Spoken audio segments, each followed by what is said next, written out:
nós estamos aqui hoje para começar mais um programa da série Histórias que eu Vivi. Essas histórias contam relatos de personagens que foram importantes em determinados períodos da história do estado de Tocantins. E hoje eu quero trazer a mulher que me trouxe para o Tocantins, que me convidou para estar no Tocantins, que é essa grande personalidade da comunicação do estado, do marketing político do estado e da nossa música também. Porque além de tudo isso, ela toca e ela canta. Bem-vinda, minha querida amiga Mônica Calaça. Bem-vinda ao seu programa, eu me sinto muito bem-vinda ao seu programa, minha vizinha, lá de Campinas, lá de Campininha. É um prazer, uma honra estar aqui com você, porque eu sei que aqui passam grandes nomes, não só da política, mas da história do Tocantins. E quando eu sento nessa cadeira, eu me sinto honrada por fazer parte dessa história junto com você. Fazendo aí a relação dos nomes que a gente quer convidar e tem convidado para estar aqui, para estar conosco nessas histórias que vivi, eu falava com a diretora de comunicação da Assembleia, a Vanja Nóbrega, sobre pessoas que não são políticos ou nunca disputaram cargos eleitorais, mas que têm esse papel importante. E a Mônica chega no Tocantins justamente na histórica eleição Moisés Avelino, médico, ex-prefeito de Paraíso, e Moisés Abrão, candidato do Siqueira Campos, que tinha feito o primeiro mandato tampão de 2 anos, à sua sucessão. Mônica, como que o Tocantins entrou na sua história? Eu era repórter em Goiânia, naquele período já da famosa Rede Record, não era tão grande, mas eu fazia um programa na Rede Record. Eles procuravam uma repórter que tivesse a característica da pele mais morena, o cabelo mais enrolado. Naquela época era o cabelo mais escuro, o cabelo mais enrolado. E viram uma reportagem minha e acharam que eu caberia no projeto do então candidato a governo, o Moisés Avelino. Eu fiz um teste, passei e vim conhecer o Tocantins. Me lembro que pousei em Paraíso, do Tocantins. Quando eu pousei, o piloto me falou, olha, quem põe o pé nessa terra não volta nunca mais. Eu falei, de jeito nenhum, eu vou para Goiânia. Eu estou com um convite para ir para São Paulo. Eu tinha recebido um convite de fazer uma apresentação com o Boris Casoy naquela época em São Paulo. Eu falei, não, vou fazer essa campanha aqui e estou indo embora. Então foi assim que o Tocantins apareceu na minha vida. Eu me lembro que ela mencionou que nós somos vizinhas lá na Campininha, em Goiânia, né? E eu trabalhava no Diário da Manhã. A Mônica tem uma passagem do Diário da Manhã, final da década de 80, né, Mônica? Exato. Onde ela conheceu a Consuelo Nasser, histórica, lendária Consuelo Nasser, trabalhou com a Consuelo, mulher do Batista Custódio. E de lá a Mônica foi para a TV, né? Fazer um programa. Você lembra do programa? Goiânia Urgente. Goiânia Urgente. E aconteceu um episódio que projetou o nome da Mônica nacionalmente. Eu acredito que até por isso também ela estava entre os convidados para fazer esse teste, que foi o sequestro do menino Said Agel, um filho de uma família riquíssima em Goiânia. E os sequestradores eram do Sul, né? Nós vamos contar um pouquinho dessa história. E eles chegaram em Goiânia, alugaram uma casa com a finalidade de fazer um sequestro, e eles ficavam assistindo televisão e a Mônica aparecia lá no Goiânia. Urgente. E o líder da gangue se apaixonou pela Mônica. Vocês não acreditam uma coisa dessa. Apaixonou-se pela Mônica. Quando a polícia cerca o local, descobre onde o menino estava, quem que ele chamou, Mônica? Mandou me buscar. Eu estava fazendo uma reportagem, me lembro, Roberto, uma reportagem ali no centro de Goiânia, na Avenida Goiás, com a Anhanguera, e chega a polícia e me procurou, mas eu tinha acabado de sair, eu tinha acabado de chegar lá na nossa casinha, lá na Campininha. E aí, quando de repente fecharam o Castelo Branco, eu estou escutando, eu me lembro bem, foi um detalhe bastante interessante. Escutei aquele barulho todo, de repente entra um coronel da polícia com o Pacheco, que era o meu diretor de televisão, na minha kitnet, que era a primeira, a sua acho que era a terceira. E eu tinha acabado de chegar e bateu, falou, olha, a polícia precisa falar com você agora. Eu falei, o que foi? O sequestrador só negocia a vida de um menino se você for com ele. Eu falei, que menino? Que vida? De onde? Você tem que vir com a gente agora. Eu me lembro que eu não tinha uma roupa limpa. Eu fui na sua kitnet e falei, vizinho, você tem uma camisa aí para me emprestar? Aí você me emprestou uma camisa vermelha, por sinal, que foi a camisa que eu fui pro sequestro. Até então eu não sabia que era um sequestro, né? Fui e chegando lá, toda aquela pressão e logo eu entrei, me vestiram um colete salva-vidas, enfim, e eu fui parar na fronteira do Brasil com o Paraguai 6 dias depois. Foi um sequestro televisionado. Além da Foi. Mônica, mais duas jornalistas, a Carla Monteiro, que era do Diário da Manhã, e a Solange Franco, que era do Popular. E essa história já rendeu muita coisa. Vai render um filme? Vai render um livro? Como é que é, Mônica? Nós estamos escrevendo o livro agora, finalmente. Eu decidi escrever o livro porque eu passei por um período em que alguma pessoa, não vou citar nome especificamente, mas uma das repórteres passou muito mal com toda a história do sequestro. Eu cheguei a ter uma certa proibição de tocar desse assunto e também não era o meu assunto fim. Mas agora a gente pode escrever o livro, a gente tem Carta tempo. branca. Não houve uma proibição, mas eu achei por bem respeitar isso. E agora eu quero fazer realmente o livro. E a gente tem algumas propostas de fazer uma minissérie já. Não vou adiantar nada. Olha que coisa interessante. Vamos né? caminhar. Quem sabe daqui a uns dias a gente vai ver essa história contada aí. E nesse meio tempo termina o ano, né? Começa o ano eleitoral e a Mônica veio. Aliás, não foi no mesmo ano. Foi no mesmo ano. Termina o sequestro, começa a preparação da eleição e a Mônica vem para o Tocantins fazer a campanha do Avelino. E como vocês já sabem, né, a gente entrevistou aqui o doutor Moisés, ele vence as eleições e aí vem o segundo passo, um convite para vir para o Tocantins. Como é que foi que você decidiu, entre tantas opções na carreira, vir para cá? Na verdade, eu nunca acreditei que eu fosse ficar aqui definitivamente, né? Eu vinha aos pedaços. Então, quando a gente ganhou a eleição, em 89...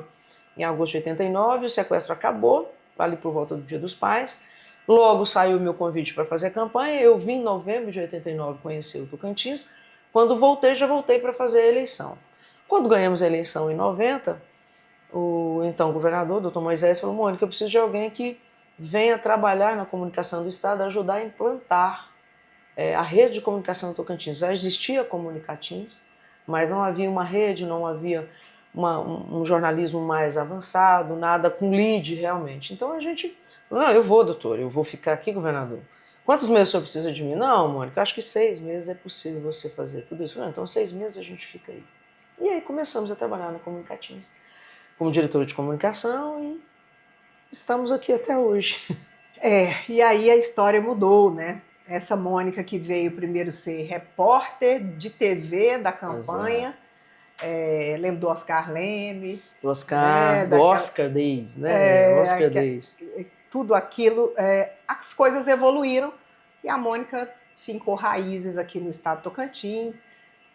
Mais à frente fundou uma agência de propaganda, né, que teve os seus tempos áureos aí, acho que mais de 10 anos aí. Sim. Top no marketing local, né, que foi a Verbos. E na Verbos começou uma outra história, que foi a campanha do Dr. Manuel Odi Rocha na sucessão do Eduardo Siqueira Campos. Exatamente, Roberto. Essa é uma história assim, quase ninguém conhece. Como a gente chegou ao Eduardo Siqueira, se nós fizemos a campanha do Avelino.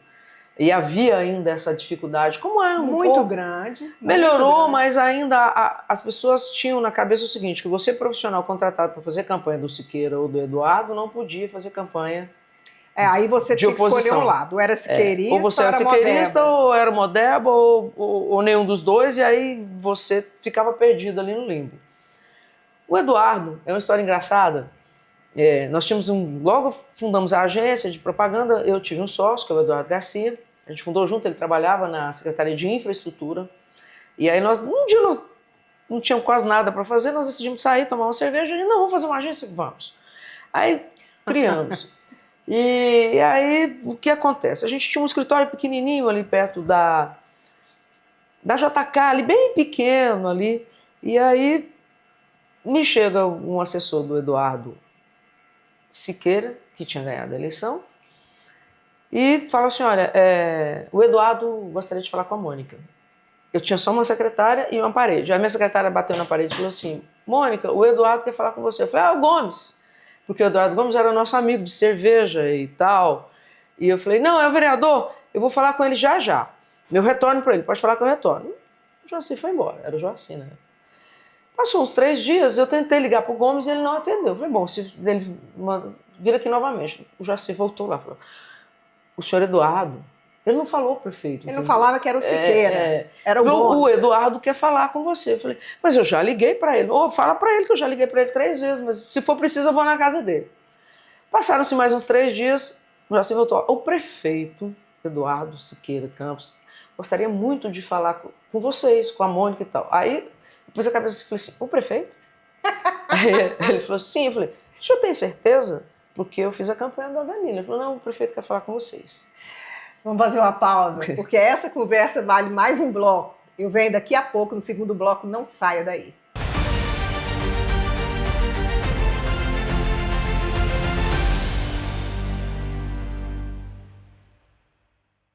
E nós estamos de volta aqui com a Mônica Maria Borges Calaça, Mônica Calaça, publicamente conhecida, e a gente falava de quando, de ícone da campanha do Avelino, ela se torna uma profissional cobiçada pelo Eduardo Siqueira Campos, que, aliás, o Eduardo gosta de fazer isso, né? Mandar um oi para ele aqui. Ele adora converter os adversários em amigos próximos. É verdade, verdade. Como é que foi? Conta aí, Mônica. Começamos a trabalhar com o Eduardo, ele sempre muito dinâmico, era prefeito de Palmas, a gente também. Então, nos tornamos praticamente responsáveis pelo marketing da prefeitura naquele período, junto com outros companheiros. E depois do Estado, né? E depois do Estado. Quando o Siqueira volta ao governo, a Verbos já era uma agência bem robusta. Já. A Verbos fez a campanha do Siqueira, junto com outras agências, mas depois passou realmente a ter um papel mais de destaque, porque a gente tinha uma agilidade muito grande de atender o Siqueira, ele era muito exigente e muito longínquo, né? Então ele gostava que ele tivesse papéis em todos os municípios, e a gente tinha essa capacidade e essa agilidade. Depois, com o tempo, com a maturidade, a agência foi se transformando numa agência um pouco menor, e hoje houve a separação minha e do Eduardo Garcia em 2006, e hoje a gente trabalha com consultoria, porque eu acho que é a modernidade mesmo, aquele papel, aquele formato de agência pesada, com 45 funcionários, com uma quantidade muito grande de material, de equipamento, ela perdeu o sentido. Mas tudo mudou, né? Você teve um momento que o papel impresso, os jornais impressos, tinha uma comunicação tradicional que ela, ao longo das décadas, ela vem evoluindo, né, Mônica? Exato. Mudando os formatos e tudo mais. Mas eu quero me lembrar de uma história, você falou do tanto que era sectária a questão político-partidária, né? Eu me lembro que vocês me convidaram para assessorar o Dr. Odir na campanha dele, ser assessora de comunicação do Odir Rocha. E aí nós tínhamos amigas, né, de Goiânia, que moravam aqui, que iam e vinham, e de repente, me lembro que a Janete, que morava com a Magali foi uma das auditoras do estado aí, fantástica, ela chegou e quando soube que eu estava na assessoria do Odir, ela virou e falou, agora você é siqueirista? Tipo, você veio com o governo Avelino, e agora você é siqueirista? Eu fiquei chocada com a pergunta, eu falei, não, eu estou trabalhando na... É um convite profissional. E depois, quando a União Tocantins começa a passar pelos seus abalos e as suas rupturas, o Marcelo Miranda, vocês viram a entrevista, ele super afável comigo, nós temos uma convivência muito bacana, mas o Marcelo, já na campanha dele ao governo, em cima do palanque, quando ele me via, ele associava tudo a Verbos e tudo ao Eduardo Siqueira. E nós pagamos um preço caríssimo por vocês isso. Não trabalharam, né? Não trabalhamos. No Miranda, porque a gente era siqueirista e eduardista. A cara do Eduardo Siqueira, nós né? éramos a cara do Eduardo. Porque dentro do grupo siqueirista ainda tinha quem era mais próximo do velho e quem era mais próximo do Eduardo. Verdade, né? E a gente passou por tudo isso. Mas você fala agora desse novo momento, né? Nós tivemos as campanhas e a Mônica trabalhou muito forte nessas campanhas, na época do Viral, na época de que uma das grandes ferramentas era você botar a gente dentro do ônibus, espalhando Viral, quando você queria que alguma coisa pegasse na cidade. Verdade. Mônica, pergunta mais objetiva.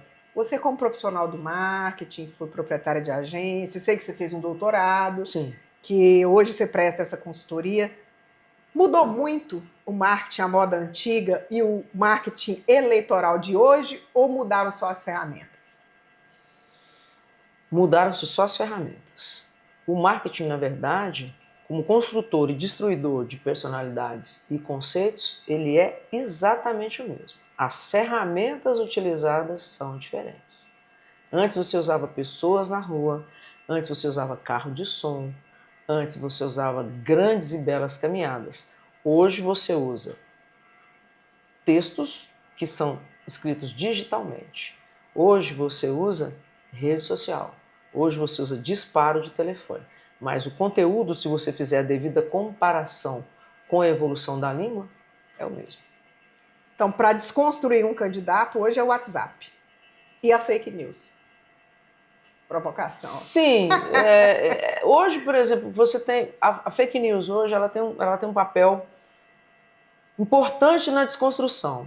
Eu não acho que ela faça bem a comunicação, como também alguns virais não fizeram, como também lá atrás algumas coisas que você plantava jogando informações na caixa de correio das casas, também era necessário. Eu acho que a gente tem que ter uma clareza, Roberta, muito grande das pessoas imaginarem que o marketing ele consegue realmente construir alguma coisa, certo? Mas a origem da história ela é do candidato. Tem que ter conteúdo político para fazer marketing. Tem que ter conteúdo. Aí a maldade. Bom, a maldade já é uma outra vertente que você trabalha aí em cima da desconstrução do candidato com as características ruins do outro candidato, não é do seu candidato.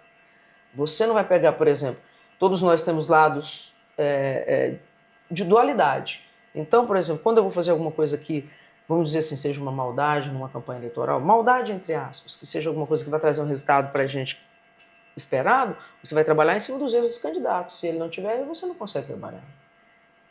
Muito bem, vocês estão tendo uma aulinha aí básica de marketing. Mas eu quero aproveitar para entrar... Ao longo dessa história, Mônica, você chegou como repórter, depois se tornou empresária, depois consultora e empresária empreendendo em outras áreas, né? Por exemplo, eu sei que você hoje tem loteamentos na cidade. Palmas te deu tudo que você esperava quando chegou e resolveu ficar aqui, Mônica? Algumas coisas sim, outras não. Eu acho que nós que viemos para Palmas no início e construímos a nossa vida aqui, pagamos um alto preço.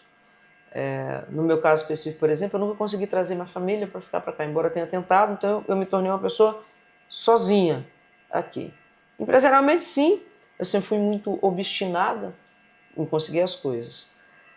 Mas me trouxe uma capacidade de análise e uma coisa que eu jamais imaginei que eu faria, que era a gestão de empresas. Hoje, a gente trabalha muito mais para gerir aquilo que a gente conquistou do que para conquistar novas coisas.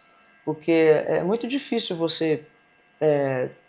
eu não tenho uma empresa gestora, porque tudo que eu trouxe pela minha gestão, e eu sou muito presente nas minhas gestões. Por que você não muda isso? Eu já tentei, mas não funciona. E é só com a presença realmente que eu consegui expandir os meus negócios. Então hoje você está em outras áreas, além da comunicação. E fora do estado também? Você fez um investimento no Maranhão, Pará, alguma coisa? A gente chegou a fazer campanhas fora do Tocantins, né? Na velha máxima de você é siqueirista, o Marcelo ganhou a eleição, você não trabalha no estado. Então eu tive que procurar trabalho fora. Então eu estive no Pará trabalhando alguns anos, nunca mudei, muita gente falou, você mudou? Não, eu trabalhei 4 anos no Pará. Ganhei um dinheiro razoável, com esse dinheiro eu... Organizou sua vida aqui. Fiz alguns investimentos, fiz alguns loteamentos. Eu gosto muito da área de construção civil, então eu estou sempre mexendo nisso. Agora, por exemplo, esse ano a gente apresentou na Agrotins o tijolo ecológico. Olha junto só. Com a parceria Virou com a mulher Polinorte. Da construção. É um tijolo. Então a gente está com um projeto muito grande. O governador, então, mandou gente lá para ver, então Vanderlei. O nosso secretário, o ex-secretário Marcelo também esteve lá. Então, assim, é uma área assim, muito interessante, Roberta, porque você consegue... E eu tenho uma entidade sem fins lucrativos. Então a gente usa isso também para poder ajudar as pessoas. Muito bom. A conversa tá boa, mas eu vou fazer um pequeno intervalo porque eu quero saber dos grandes shows. A Mônica fez um show aqui só com canções do Roberto Carlos. Verdade. E aí eu vou contar como que eu conheci a Mônica cantora lá em Goiânia. Meu Deus. E vamos falar um pouco de música, né? Porque tem essa outra face da Mônica Calaça, que é música. Não sai daí que a gente volta já já com mais bate-papo e mais histórias que vivemos em Palmas.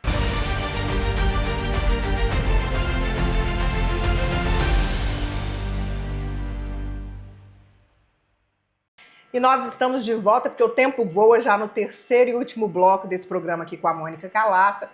E no intervalo a gente falava da Palmas que a gente conheceu quando nós chegamos aqui, né, Mônica? Largas avenidas de terra, ou era muita poeira, ou era muito barro. Exatamente. O palácio finalizando a construção, né? O Moisés Avelino assume em março de 91. e o palácio ainda no carpete, aquele carpete encardido, que o povo ia lá fora, pisava, vinha lá dentro, pisava, não tinha jeito. E uma Palmas de poucas opções de lazer, né? E até brinquei com o Eduardo Siqueira quando a gente fez a entrevista com ele, que o primeiro investimento em lazer foi ele que fez aquelas quadras poliesportivas. Sim. Que a gente ficava com os times na fila esperando para jogar. 1 hora vocês, 1 hora. E depois ia lá pro Nelson, né? Comer uma carne assada e tomar uma cerveja. E a Mônica, desde Goiânia, se apresentava nos bares, na noite, né? E ela tocava num bar, quarta-feira, o Recado. Verdade. Eu me lembro de ter conhecido a Mônica ali no jornal, e ela, não, eu toco, eu canto, e a gente juntar a turma do jornal e ver a Mônica cantar. E ela já cantava muito bem, profissionalmente. Como é que foi isso? Você não quis investir na música como carreira? Ficou como hobby? Eu já fazia muita coisa, Roberta. Eu me lembro que nessa época eu já trabalhava no jornal, trabalhava na Presença, que era a revista da Consuelo. Depois eu fazia uma revisora de livros. Eu tinha um programa de rádio. Então lá tinha uns 5, 6 empregos. Eu não conseguia transformar a música em algo profissional. A música realmente era um hobby.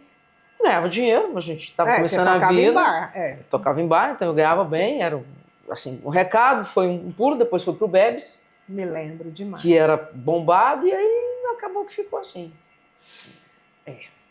Bem assim. Mas na vinda para Palmas, você começou também a tocar. Primeiro com os amigos, depois em alguns bares, né? E aqui à noite teve as fases, né? O número 1, o Bar da Brama, a Fazendinha, lembra da Fazendinha? Depois a JK foi a região dos bares. Verdade. Boulevard, o Paco. Né? O Paco chegou a ser nosso, era nosso, meu, do Eduardo e do André. Aí eu como, você canta, você toca? Não, uma noite você tem que cantar. Então, sempre cantava uma noite. E eu me lembro que você fez um show com a Juliana, né? Foi. Muito badalado, que foi ali no Espaço Cultural. Nós tínhamos um projeto de canções mais românticas. Só do Roberto Carlos. Porque, assim, a gente tinha um projeto de ajudar algumas ONGs de animais, e eu sempre quis gravar alguma coisa, não para divulgar. E conseguimos essa autorização para fazer esse show sem gravação, sem venda de DVD, CD, o que quer que fosse. E a gente conseguiu lotar o Espaço Cultural. Realmente foi uma coisa assim, que até os palmeirenses ficaram surpresos, porque nós tínhamos vários eventos, inclusive nacionais, naquela noite, e a gente conseguiu lotar o Espaço Cultural. Foram mais de 250 mesas lotadas com fila do lado de fora. A gente conseguiu fazer uma boa apresentação. Eu estava lá, eu lembro. Eu lembro. Né? Eu fui, eu estava. Mas você tocou num assunto que a gente ia deixando passar batido, que é a paixão que a Mônica tem por animais, Sim. Né? E eu conheço lá na chácara dela a estrutura que ela criou para acolher animal de rua. Hoje são quantos animais lá? Cachorros e gatos. E ela nem gostava de gato, tá, gente? Quando ela era mais nova, eu vou contar. E acabou agora adotando sei lá quantos gatos, né? Conta aí, Mônica. Eu tive um casamento que foi bastante longo, e a pessoa que estava comigo também amava os animais. Então a gente acabou, além de tratar fora da rua, a gente acabou criando uma grande família. Hoje a gente tem em torno de 100 gatos e hoje só 25 cachorros. Olha só. Mas a gente já chegou a ter 50 cachorros e 100 e poucos gatos. E você mantém tudo isso sozinha, do seu bolso, sem ajuda extra? Sempre foi, porque eu acho que eu nunca consegui realmente entender isso como alguma coisa que eu tivesse que buscar. Me parece que era uma coisa que eu tinha que fazer. E a partir do momento que o meu casamento passou por isso e eu tive uma pessoa que me ajudou a cuidar desses animais esse período todo, eu achei que a gente podia até ajudar mais pessoas fora desse processo. Muito bem. E a música, Mônica, parou? Parece que você voltou a cantar ali no Roberta, Johnson, ali no Lambretas. Foi um único dia, eu estava voltando de Goiânia no voo, eu recebi uma pressão dentro do avião. Um monte de gente, você tem que cantar, não é possível, a gente não tem música em Palmas. Eu falei, eu vou organizar. Falei com o Johnson, que é um nosso amigo também das antigas. Não, canta um dia. Fui lá e fiz uma apresentação. Estava lotado, era uma quinta-feira, se eu não me engano. Mas foi só. Cantoria mesmo é só dentro de casa, para os amigos, pego violão. Para os poucos amigos, tá? Quando dá tempo. Os reservados. A Mônica hoje mora numa chácara, que é esse Sim. lugar maravilhoso à beira do lago, né? Isso. Onde tem toda essa estrutura e animais. E levam a vida assim, menos no meio da confusão de Palmas, que Palmas já virou quase metrópole, né? Eu tô a 25 minutos, na verdade, daqui. Né? Minha chácara é no KM31, então é muito, muito próximo. 25 minutos a gente vai e volta. Mas agora até tô ficando mais urbana novamente por conta de resolver algumas coisas aí, que a gente tem que estar mais por aqui mesmo.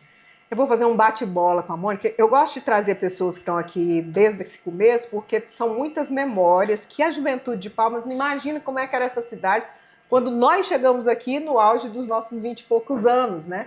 Para fazer comunicação, para ajudar na construção dessa cidade. Uma boa memória que você tem dos primeiros anos de Palmas? Praia da Graciosa. Nossa, nem me fala. A verdadeira, tá? A antiga original. Praia da Graciosa. Uma excelente memória, uma saudade imensa daquela praia. Da forma que ela era quando a gente chegou. Era a praia de rio, com voadeiras pra gente atravessar. É. Fantástico, fantástico. Uma história que você viveu aqui, que gravou, que você gosta de relembrar, seja profissional, seja pessoal. Com você, vou citar uma. Eita, lá vem. Nós tinha um grande evento em Paraíso do Tocantins, eu tinha trazido um Fusca amarelo, e esse Fusca quebrou no meio do caminho, era só poeira, a gente estava de vestido, de roupa, nós tivemos que empurrar esse carro para chegar em Paraíso, chegamos lá absolutamente irreconhecíveis. Eu vou falar o que aconteceu, gente. Colou o platinado do tal do Fusca. E mais, a estrada era de chão, tinha plantação de arroz dos dois lados. Verdade. E tinha lobo. Era lobo? Bom, enfim, a gente escutava aquilo que eles viam. Empurrando o Fusquinha. E conseguimos chegar na exposição agropecuária, tinha um show lá. Tá porque era o que tinha para fazer. Era o que tinha pra fazer. Nós morávamos em Palmas, no fim de semana a gente tinha que correr ou para Porto, ou para Paraíso, ou para Miracema, ou o auge da elite tocantinense, que era Gurupi. Exatamente. Gurupi era top das galáxias e era para lá que a gente ia, né? É verdade. Mônica, algum arrependimento, algum ressentimento, alguma coisa que você fala, não, isso poderia ter sido diferente? Não, Roberta, eu não vou dizer ressentimento, eu acho que arrependimento.